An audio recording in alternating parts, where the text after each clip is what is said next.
Hello friends, good morning. You are watching English guru, the guru of English grammar. आज हम आपको पढ़ाने जा रहे हैं पार्टिसिपल। और पार्टिसिपल में यहाँ पे हम आपको कंप्लीट पार्टिसिपल ना पढ़ा करके हैविंग और बीइंग से रिलेटेड जो मेन रूल्स हैं आपको हम यहाँ पे बताने जा रहे हैं। तो आइए चलते हैं, देखते हैं पार्टिसिपल हैविंग प्लस V3 और बीइंग प्लस V3 के यूजेस। अगर अभी तक आपने हमारा चैनल सब्सक्राइब नहीं किया है तो please subscribe my channel English guru, the guru of English grammar. Let's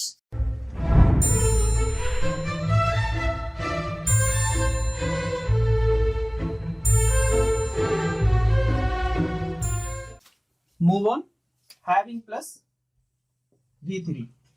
देखिए फ्रेंड्स, यहाँ पे ये जो चैप्टर से वो पार्टिसिपल से लिया गया, जो कि जब मैं आपको नॉन फाइनाइट वर्ब जब मैं आपको कंप्लीट पढ़ाऊंगा तब वहां पर हम इसे डिटेल में करेंगे। लेकिन यहाँ पे देखिए, हम दो मेन पॉइंट्स यहाँ पे बन जाते हैं, एक हैविंग प्लस पास्ट पार्टिसिपल, एक बीइंग के यूज पढ़ जाते हैं। तो ये दोनों को हम यहाँ पे आज देखेंगे कि कहाँ कहाँ यूज करते हैं। तो देखिए, हैविंग प्लस V3 कहाँ यूज करते हैं। यहाँ पे हम लिख रखे हैं, जब एक ही व्यक्ति दो कार्य करता है, इट मीन्स सब्जेक्ट हमारा एक होगा लेकिन एक्शन कितने होंगे, दो होंगे। देखिए, जिसमें दूसरा कार्य जो सेकंड एक्शन होगा वो फर्स्ट एक्शन के समाप्त होने के बाद शुरू होता है। क्लियर? जब फर्स्ट एक्शन समाप्त हो जाएगा, कंप्लीटली पूरी तरह समाप्त होगा, देन सेकंड एक्शन शुरू होता है। अब यहाँ पे याद रखना है कि ये जो दो एक्शन होंगे, दोनों के बीच में एक ड्यूरेशन रहता है, एक थोड़ी सी देर की देरी होती है, थोड़ा टाइम लगता है दोनों एक्शन के शुरू और खत्म होने में। जब पहला पूरी तरह से खत्म हो जाता है, देन सेकंड वाला आपका शुरू होता है।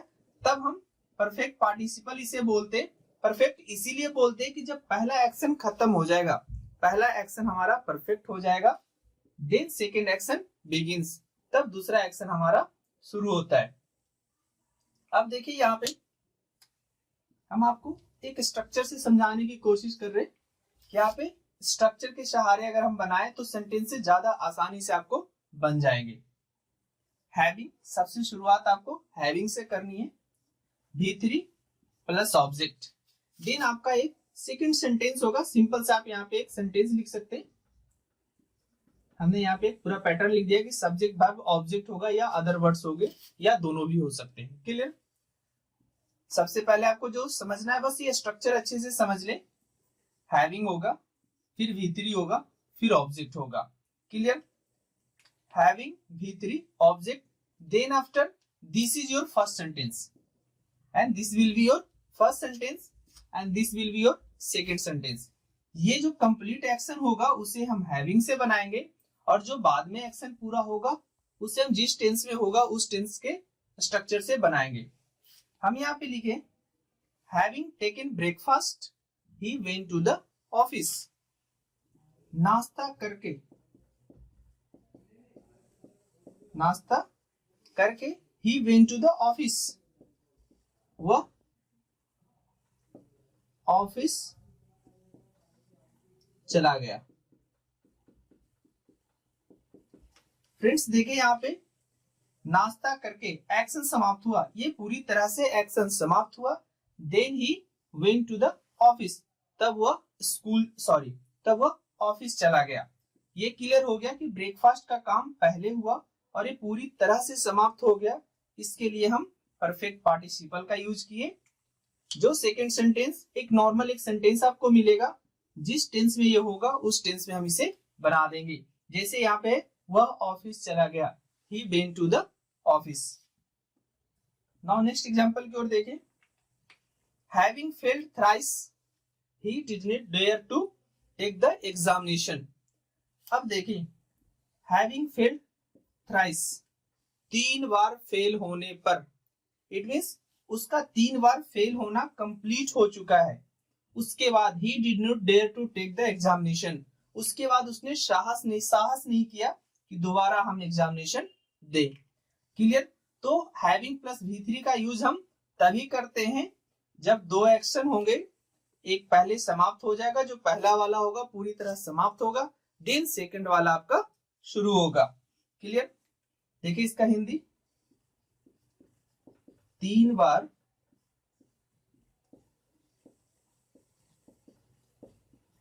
फेल होने पर उसने परीक्षा देने का साहस नहीं किया। Clear friends? तो अब आई थिंक कि समझ में आ गया होगा आपको कि हैविंग प्लस पास्ट पार्टिसिपल का यूज कब करते हैं। फिर से हम आपको रिवाइज करा दे रहे हैं कि एक सब्जेक्ट होगा, उसमें 2 एक्शन होंगे। एक एक्शन जब पूरी तरह से समाप्त हो जाएगा, देन सेकेंड एक्शन आपका स्टार्ट होगा। उसे बतलाने के लिए हम हैविंग प्लस पास्ट पार्टिसिपल का यूज करते हैं। इट मींस दोनों सेंटेंसेस जो दोनों एक्शन होंगे उसके बीच में ड्यूरेशन होगा, तब हम हैविंग प्लस पास्ट पार्टिसिपल का यूज करते हैं। क्लियर? ये फ्रेंड्स चलते हैं हम हैविंग प्लस V3 के दूसरे यूज में कि हम कहां पे उसके दूसरे तरीके से यूज हम करते हैं। यहाँ पे हमने लिखा जब 2 व्यक्ति 2 अलग अलग कार्य करते हैं। अब यहाँ पे क्या आ गया, 2 एक्शन हो गए और व्यक्ति भी 2 हो गए। इट मींस आपके सब्जेक्ट भी 2 हो गए और एक्शन भी 2 हो गए। इससे पहले हमने देखा, जो पहला रूल्स में हमने देखा कि वहां पे सब्जेक्ट 1 था और एक्शन 2 था। अब यहाँ पे 2 सब्जेक्ट हो गए और 2 एक्शन हो गए, तो सिर्फ यहाँ भी वही कंडीशन चलेगा कि दूसरा कार्य जब पहला वाला पूरी तरह से समाप्त हो जाता है, देन सेकेंड जो एक्शन होता है वो शुरू होता है। इसमें क्या होता है कि इस सब्जेक्ट का यहाँ पे सब्जेक्ट अलग से आ जाता है एंड सेकेंड, क्योंकि यहाँ पे हम पहले ही बता चुके हैं कि व्यक्ति 2 होंगे। व्यक्ति कहने का मतलब कि जो सब्जेक्ट होगा आपका वो 2 हो जाएगा। जरूरी नहीं कि हर समय आपके व्यक्ति हो, वो वस्तु भी हो सकते या कुछ चीज थिंग भी हो सकती है, तो वो 2 हो जाएंगे। और एक्शन यहाँ भी उसी तरह से होगा कि दोनों एक्शन में एक जब एक्शन पूरी तरह कंप्लीट होगा, देन सेकेंड वाला एक्शन आपका शुरू होगा। हमने लिखा सबसे पहले सब्जेक्ट आएगा, देन हैविंग, देन V3 और देन आपका एक सेकंड सेंटेंस जो आता है जिस फॉर्म में आएगा, जिस टेंस के अकॉर्डिंग आएगा उस टेंस के अकॉर्डिंग हम उसे लिख देंगे। तो देखिए यहाँ पे हमने एग्जांपल्स लिखे हैं कि the sun having risen the fog disappeared. एक सेंटेंस इधर है, एक सेंटेंस हमारा इधर है। इसमें क्या रहा है, द सन हैविंग राइजन, सूर्य उगने पर, द फॉग डिसअपीयर्ड। फॉग जो हो गया क्या हो गया, कुहासा गायब हो गया। क्लियर? तो इस तरह के सेंटेंसेस हम स्पोकन इंग्लिश में ज्यादा यूज करते हैं और आपको कॉम्पिटिटिव एग्जाम में भी इस तरह से कॉमन एरर आपको इस पैटर्न पे दिए जाते हैं, जहां पे अगर हम सिर्फ इतना खत्म कर दें, having risen the fog disappeared. अब यहाँ पे कौन सा राइजन यहाँ पता नहीं चल रहा है, तो यहाँ पे होता है कि जो पार्टिसिपल हमारे होते हैं, अगर पार्टिसिपल का सब्जेक्ट हमें बताना जरूरी होता है जब एक्शन हमारा 2 हो। ये बात ध्यान रखेंगे, जब सब्जेक्ट 2 हो, सॉरी, जब सब्जेक्ट 2 हो। क्लियर? जब भी सब्जेक्ट 2 होगा तो पार्टिसिपल का सब्जेक्ट भी हमें यहाँ पे बताना होगा। जैसा हमने पहले सेंटेंस में देखा, पहले पैटर्न में देखा कि वहां पे हम फर्स्ट वाले में कोई सब्जेक्ट नहीं लिख रहे थे, सेकंड वाले में हमारा सब्जेक्ट आ रहा था। इट मींस जो पार्टिसिपल से एक्शन डन दिखाया जा रहा था उसका सब्जेक्ट भी हमारा सेकंड वाला सब्जेक्ट था। लेकिन अगर कुछ वैसा एक्शन दिखाना हो जहां पे 2 एक्शन हो, तो वहां पे दोनों वर्ब के सब्जेक्ट आपको बताना जरूरी होगा, अदरवाइज वो आपका गलत हो जाएगा। क्योंकि इधर का सब्जेक्ट फॉग है, राइजिन, अगर यहाँ पे हम समझे कि राइजिन कौन हुआ, सूरज। अगर हम इसको नहीं लगाते तो इसका मतलब हो गया कि फॉग ही राइजन हुआ और फॉग डिसअपीयर्ड हो गया। तो ऐसा कभी संभव नहीं है कि एक ही चीज दोनों काम करे, कि राइजन ये हुआ और यही डिसअपीयर्ड हो गया। क्लियर?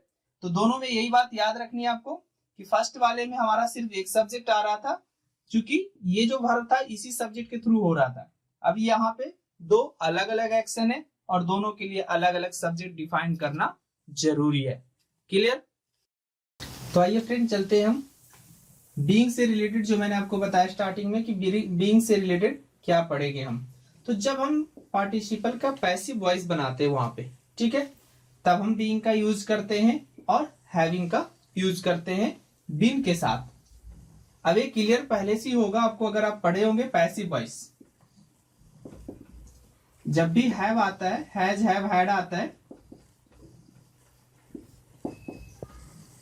तो इसके पैसिव वॉइस को हम बिन लगा करके आगे करते हैं। क्लियर? तो हम लिखे कि अगर हैविंग जो आपका परफेक्ट पार्टिसिपल था, अगर उसका पैसिव वॉइस बनाना हो तो हम कैसे बनाएंगे? तो हैविंग प्लस बिन लगाएंगे, उसके बाद आपका पास्ट पार्टिसिपल आएगा। सेकंड बोलता है कि अगर बीइंग लगा करके भी हम पास्ट पार्टिसिपल लगा देते हैं तो भी ये सेंटेंस हमारा सही होगा। पास्ट पार्टिसिपल कहने का मतलब होता है V3, ये कंफ्यूज मत होइएगा, ठीक है। पास्ट पार्टिसिपल इसे हम लास्ट में आपको थोड़ा सा बता देते हैं हम कि पास्ट पार्टिसिपल क्यों कहते हैं इसे। क्लियर? तो देखिए यहाँ पे V3 होगा। तो देखिए जैसे हमने एग्जांपल लिखे है, पीटे जाने पर वह रोने लगा। सेम जो यहाँ पे एक्शन होगा जैसे मैंने पिछले दोनों स्ट्रक्चर में बताया, उसी तरह का एक्शन यहाँ पे भी है। पीटे जाने पर वह रोने लगा, ठीक है। अब देखिए यहाँ पे बात आती है कि पीटे जाने और रोने लगने में कितना का डिफरेंस रहा होगा। जैसे हमने हैव वाले में बताया कि दोनों में डिफरेंस होता है, जब एक काम पूरी तरह से समाप्त हो जाता है तब जाकर के दूसरा काम शुरू होता है।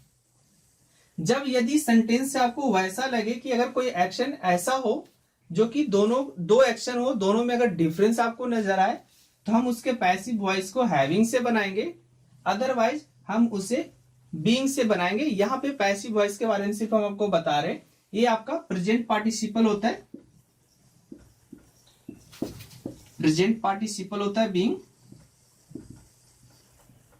और हैविंग प्लस V3 जो होता है आपका पास्ट पार्टिसिपल होता है। तो clear? Having been past participle तब यूज होगा जब दो एक्शन होंगे और दोनों के बीच में थोड़ा सा डिफरेंस होगा, और जब बीइंग का यूज हम तब करेंगे जब दोनों के बीच में डिफरेंस ना मात्र के बराबर हो। लेकिन अब बात आती है कि जब हम लोग ट्रांसलेशन बनाते हैं या स्पोकन इंग्लिश में हम लोग यूज करते हैं, तो वहां पे कोई डिफरेंस दोनों के बीच में नहीं माना जाता, किसी तरीके से यूज कर सकते हैं। बट ये माइंड में हमेशा याद रखेंगे कि जब दोनों के बीच में डिफरेंस होगा तो हैविंग का यूज होगा, और जब डिफरेंस ना के बराबर होगा तो बीइंग का यूज करेंगे। क्लियर? अब देखिए हमने लिखे पीटे जाने पर वह रोने लगा। अब पीटना ऐसा तो नहीं कि पूरा पिटा लिया पहले, ठीक है, और उसके बाद वो रोना शुरू किया, ऐसा होता नहीं है। पीटना जैसे शुरू हुआ, may be in between being beaten वो रोने लगा। बीच में ही ऐसा होता है कि पीटते पीटते ही रोने लगता है। ऐसा नहीं है कि वो पहले बोल दे कि हमें आप भरपेट पीट लो, then I will start beeping. Clear? तो ऐसा होता नहीं है। तब हम यहाँ पे ज्यादा बेहतर होगा कि हम इसे बीइंग से बना दे तो ज्यादा अच्छा हो। Being beaten, he began to weep. लेकिन अब बात आती है कि हैविंग से बना सकते हैं क्या नहीं, तो हम अभी पहले ही आपको बता दिए कि स्पोकन में आप दोनों तरीके से बना दीजिएगा, कोई दिक्कत नहीं होने वाला है। तो हम इसे ऐसा ही बना सकते हैं, having been beaten, he began to weep. Clear? हार जाने पर वह भाग खड़ा हुआ। अब इसमें देखिए ये हो सकता है, हार जाने के बाद में भी ये थोड़ी देर के लिए सोचा होगा कि यार अब भाग जाना चाहिए, अब हम इससे जीत नहीं सकते, तो अब हम इसे बेहतर होगा कि हैविंग से बनाए, ज्यादा अच्छा होगा। यहाँ पे having been defeated he ran away. अब देखिए यहां पे हम आपको एक थोड़ा सा रैन अवे से रिलेटेड एक फ्रेज बताने जा रहे हैं कि बहुत से लोग रैन अवे की जगह फ्ली अवे का भी यूज करते हैं। क्लियर? आप यूज कर सकते फ्ली अवे का भी। क्लियर? तो आई थिंक कि अब ये क्लियर हो गया होगा, और दोनों के बीच में डिफरेंस आप याद रखोगे कि हैविंग और बीइंग में डिफरेंस क्या है, कि जब दो एक्शन होगा और दोनों के बीच में डिफरेंस होगा, कुछ ड्यूरेशन होगा, तब हम हैविंग का यूज करते हैं। जब नो ड्यूरेशन होगा, कोई भी उसमें समय में पता नहीं चले कि अंतर होगा दो एक्शन के होने में, टाइम लगा होगा, तब हम उसका यूज बीइंग का करेंगे। Clear?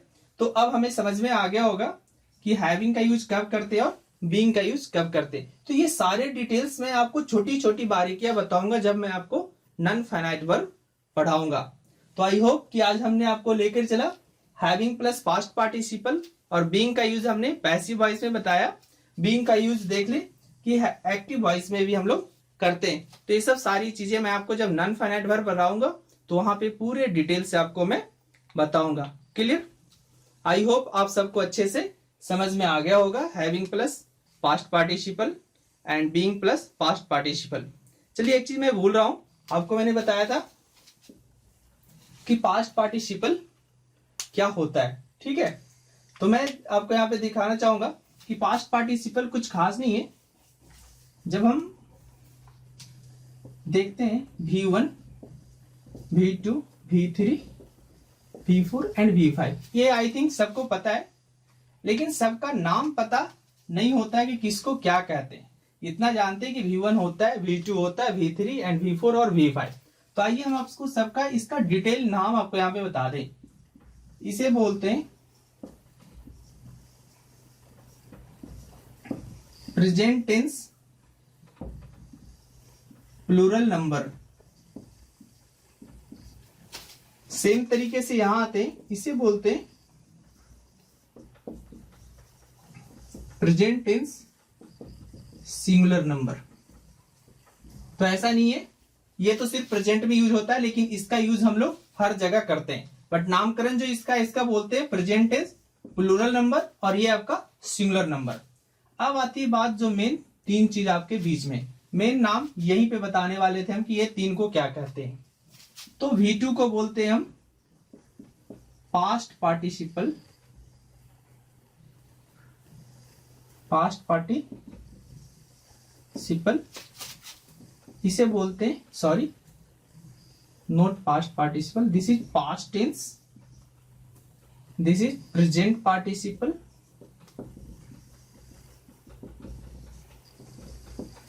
and the final is past participle। तो ये हमारे V1, V2, V3, V4 और V5 के एक्चुअल नाम है जो कहीं आपको बुक में नहीं लिखे मिलते हैं। क्लियर? तो अब समझ में आ गया होगा कि V1 हमारा प्लूरल फॉर्म होता है, V5 आपका सिंगुलर फॉर्म होता है, और V2 से शुरू होती है कहानी past tense, past participle, and this is present participle. I hope guys you all enjoyed the session. We had having plus V3 and we had being plus V3 active and passive as well. Clear? अगर अभी तक आपने हमारा channel subscribe नहीं किया है तो please do subscribe my channel English guru, the guru of English grammar. Thank you for watching, keep visiting English Guru.